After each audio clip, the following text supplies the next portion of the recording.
حدیث ذہن نشین فرما لیجیے. بسم اللہ الرحمن الرحیم. ثلاث جدہن جد وہزلہن جد. ثلاث جدہن جد وہزلہن جد. ثلاث جدہن جد وہزلہن جد. ثلاث جدہن جد وہزلہن جد. ثلاث جدہن جد وہزلہن جد. فرمایا تین چیزیں ایسی ہیں کہ جدہن جد، جس میں جن تینوں میں سنجیدگی بھی سنجیدگی ہی ہے. وہزلہن جد، مذاق بھی سنجیدگی ہی ہے. النکاح والطلاق والرجعۃ، ایک نکاح کرنا، دوسرا طلاق اور تیسرا رجوع کرنا. یہ تین ایسے اعمال ہیں، ان تین اعمال میں مذاق کی کوئی گنجائش نہیں ہے. آدمی سنجیدگی سے کہے جب بھی واقع ہو جائیں گے، مذاق سے کہے جب بھی واقع ہو جائیں گے، غصے میں کہے جب بھی واقع ہو جائیں گے، خوشی میں کہے جب بھی واقع ہو جائیں گے. طلاق بھی، نکاح بھی، رجوع بھی. نکاح کے اندر اگر دو گواہ موجود ہیں، سنجیدگی سے کہا، مذاق سے کہا، ایجاب قبول کا کلمہ اگر ادا ہو گیا لڑکی لڑکے کی جانب سے، یا لڑکی کی جانب سے کوئی وکیل تھا، لڑکے نے قبول کر لیا، مذاق سے ہو گیا، جب بھی نکاح منعقد ہو جائے گا دو گواہوں کی موجودگی شرط ہے. اسی طرح سے طلاق کا مسئلہ ہے، کسی نے طلاق دے دی، مذاق میں دے دی جب بھی واقع ہو جاتی ہے، سنجیدگی میں دے دی جب بھی واقع ہو جاتی ہے، غصے میں دے دی جب بھی واقع ہو جاتی ہے، خوشی میں دے دی جب بھی واقع ہو جاتی ہے. اس میں کوئی مصالحت نہیں ہے، کوئی گنجائش اس میں نہیں ہے. اسی طرح سے طلاق کے بعد رجوع کی بات ہے. کوئی آدمی مذاق سے کہہ دیتا ہے میں نے رجوع کر لیا، تو رجوع بھی ثابت ہو جائے گا. تو یہ اتنے حساس مسائل ہیں کہ ان تینوں مسائل کے اندر شریعت نے مذاق کی بالکل گنجائش نہیں دی ہے. اس لیے مذاق کو بھی صراحت پر اور حقیقت پر محمول کیا گیا ہے. ایک مسئلے کی وضاحت تھوڑی سی کر لیتا ہوں. طلاق کا جہاں تک تعلق ہے، اس کے متعلق آپ علیہ الصلوۃ والسلام نے ارشاد فرمایا کہ ابغض الحلال الی اللہ الطلاق، جتنی چیزیں جائز ہیں ان جائز میں سب سے زیادہ مبغوض ترین عمل طلاق کا عمل ہے. اللہ نے جائز تو قرار دیا لیکن انتہائی ناپسندیدہ بتایا ہے. میاں بیوی کا وہ مقدس رشتہ ہے کہ اس رشتے کو ہمیشہ ہمیشہ قائم رہنا چاہیے، اور اس لیے میاں کے شوہر کو بھی ایسے اصول ضابطے بتائے، بیوی کو بھی ایسے اصول ضابطے بتائے تاکہ ان کی زندگی اچھی گزرے. لیکن خدا نہ خواستہ تلخیاں ہو گئی ہیں، اور ہر مصالحت اختیار کرنے کے باوجود بھی کوئی صورت نہیں بنتی ہے، تو شریعت نے پھر دونوں کے اس تعلق کو توڑنے کا طریقہ بتایا ہے، اور وہ توڑنا طلاق ہی سے ہوتا ہے. آپ علیہ الصلوۃ والسلام نے اصول اور ضابطے بتائے. پہلا ضابطہ تو یہ بتایا کہ کوئی آدمی جب طلاق دینا چاہے گا تو وہ بیوی کو ناپاکی کی حالت میں طلاق نہ دے بلکہ پاکی کی حالت میں طلاق دے. حضرت عبداللہ ابن عمر رضی اللہ تعالی عنہما نے اپنی بیوی کو ناپاکی کی حالت میں طلاق دے دی.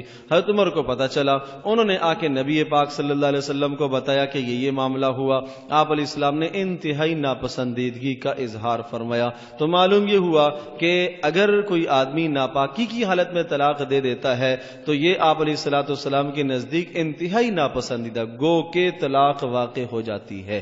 یہ اچھی طرح سے ذہن نشین فرما لیجیے گا، طلاق واقع ہو جاتی ہے.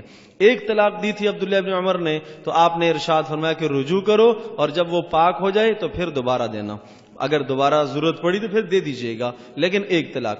پھر یہ بات بھی ذہن نشین فرما لیجئے، جب عورت پاک ہو جائے تو حکم شریعت کا یہ ہے کہ پاکی کے فوراً بعد اگر طلاق آپ دینا چاہتے ہو تو پاکی کے فوراً بعد طلاق دی جائے. ابھی قربت آپ نے نہ کی ہو، ازدواجی تعلق آپ نے قائم نہ کیا ہو تو اس سے پہلے آپ نے طلاق دینی ہے. گو کہ ازدواجی تعلق قائم کرنے کے بعد دے دیتا ہے جب بھی واقع ہو جائے گی. اگر عورت حمل کی حالت میں ہے اس حالت میں طلاق دیتا ہے جب بھی واقع ہو جائے، کسی بھی صورت میں طلاق دیتا ہے تو واقع تو ہو جائے گی، لیکن شریعت نے جو اصول اور ضابطے بتائے ہیں وہ اس طرح سے بتائے ہیں. اسی طرح سے پھر آپ علیہ السلام نے یہ بھی ضابطہ بتایا کہ جب تم میں سے کوئی آدمی بیوی کو طلاق دینا چاہے، پہلی بات تو یہ کہ پاکی کی حالت میں، اور دوسری بات یہ کہ وہ پاکی کے جس پاکی میں اس نے ازدواجی تعلق قائم نہ کیا ہو.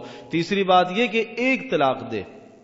ایک طلاق دے دے اور ایک طلاق دے کے چھوڑ دے، ایک طلاق دے کے چھوڑ دے، 3 ماہواریاں جب اس کی گزریں گی، اگر 3 ماہواریوں کے اندر دونوں کے درمیان دوبارہ صلح ہو سکتی ہے تو بس یہ لفظ اتنا کہہ دے گا میں نے رجوع کیا تو رجوع ہو جائے گا، یا ازدواجی تعلق قائم کر لے گا تو رجوع ثابت ہو جائے گا۔ اور جب 3 ماہواریوں گزر جائیں گی تو اب اس عورت کی عدت مکمل ہو گئی ہے، اب بغیر دوبارہ نکاح کے اپنے پاس ازدواجی تعلق اس کے ساتھ قائم نہیں کر سکتا، لیکن بہرحال نکاح دوبارہ کرے گا، تجدید نکاح ہے، کوئی اور لمبا مسئلہ یہاں نہیں اختیار کرنا پڑتا، صرف تجدید نکاح کرنا پڑتا ہے۔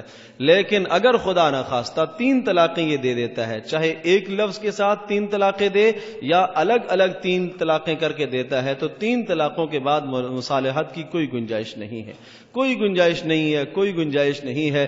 ایک صورت قرآن نے یہ بیان کی ہے کہ اگر یہ عورت کسی اور آدمی سے جا کے نکاح کر لیتی ہے اور وہ ازدواجی تعلق بھی قائم کر لیتا ہے، پھر اگر وہ طلاق دے دیتا ہے اپنی مرضی سے اور پھر اس کی عدت جب پوری ہو جائے تو پھر اگر پہلے والے شوہر کے پاس آئے تو دوبارہ سے نکاح ہو سکتا ہے۔ یہ وہ صورت ہے، انتہائی گھٹیا صورت ہے اور انتہائی جسے کہا جائے کہ خسیس عمل ہے۔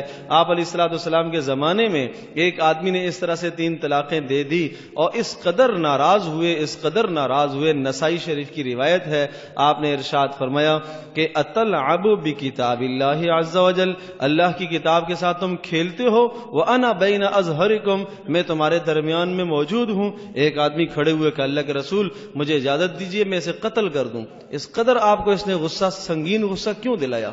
تو اللہ کی کتاب کے ساتھ کھیلنا اور مذاق کرنا اور مذاق اڑانا بہت بری بات ہے۔ جو شریعت نے ضابطے بتائے، اصول بتائے، ان ضابطوں کے مطابق ہم اس نکاح کے بندھن کو اگر توڑنا چاہتے ہیں تو جو ضابطے اللہ نے بتائے ہیں، اللہ کے نبی نے بتائے ہیں، ان ضابطوں کو اختیار کیا جائے۔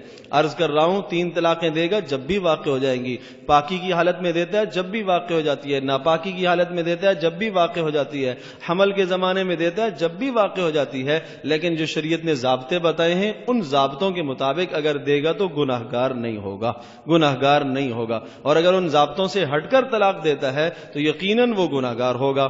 آج کل جو ہمارے ماحول اور معاشرے میں سمجھا یہ جاتا ہے کہ شاید ایک طلاق سے تو کام نہیں چلے گا، اس لیے بیک وقت 3 ہی دے دیتے ہیں اور سارے مصالحت کے راستوں کو ختم کر دیتے ہیں۔ عرض کر رہا ہوں بہت برا عمل ہے۔ پھر یہ بات بھی بعض لوگوں کا تصور اور خیال یہ ہوتا ہے کہ شاید غصے میں نہیں ہوتی، غصے میں بھی ہو جاتی ہے۔ بعض لوگوں کا یہ خیال ہوتا ہے کہ جناب بیوی سامنے نہیں تھی اس لیے طلاق دی ہے، شاید نہیں ہوتی، بیوی سامنے ہو یا نہ ہو طلاق ہو جاتی ہے۔ چاہے دوسرے ملک میں آدمی بیٹھ کے طلاق دے رہا ہے، زبان سے اس نے طلاق کا لفظ کہہ دیا تو طلاق ہو جائے گی، چاہے بیوی موجود ہو نہ ہو، کوئی گواہ موجود ہو نہ ہو، اس کو اطلاع ہو یا نہ ہو، ٹیلی فون کے ذریعے سے طلاق دے دی، اس نے نہیں سنا، اس نے بند کر دیا، جب بھی طلاق ہو جائے گی۔ طلاق دے رہا تھا، اس نے کانوں پر ہاتھ رکھ لیا، کوئی بھی صورت ایسی ہے، اس کی زبان سے طلاق کا لفظ جب نکل گیا تو بہرحال اس سے طلاق واقع ہو جائے گی۔ اس لیے حساس مسئلہ ہے، اس مسئلے کو جو ہے طلاق کے مسئلے کو کوشش یہ کی جائے کہ چھوٹی چھوٹی باتوں پر زبان پر نہ لایا جائے۔ بہت سارے لوگوں کی عادت ہوتی ہے کہ دھمکیاں دینی شروع کرتے ہیں، میں طلاق دے دوں گا، میں ایسا کر دوں گا، ایسا کر دوں گا۔ یہ الفاظ بھی بڑے خطرناک ہوتے ہیں، بسا اوقات ان دھمکیوں والے کلمات سے طلاق واقع ہو جاتی ہے، آدمی کو پتہ ہی نہیں چلتا ہے اور ناجائز تعلق قائم کر رہا ہوتا ہے۔ تو اس لیے حساس مسئلہ ہے۔ تو حضرت صلی اللہ علیہ وسلم نے ارشاد فرمایا ثلاث جدہن جد وہزلہن جد النکاح والطلاق والرجعۃ، 3 چیزیں ایسی ہیں کہ جن کے اندر سنجیدگی بھی سنجیدگی ہے، مذاق بھی سنجیدگی ہے، نکاح اور طلاق اور رجوع کرنا۔ اللہ تبارک و تعالی ہمیں ان مسائل کو سمجھ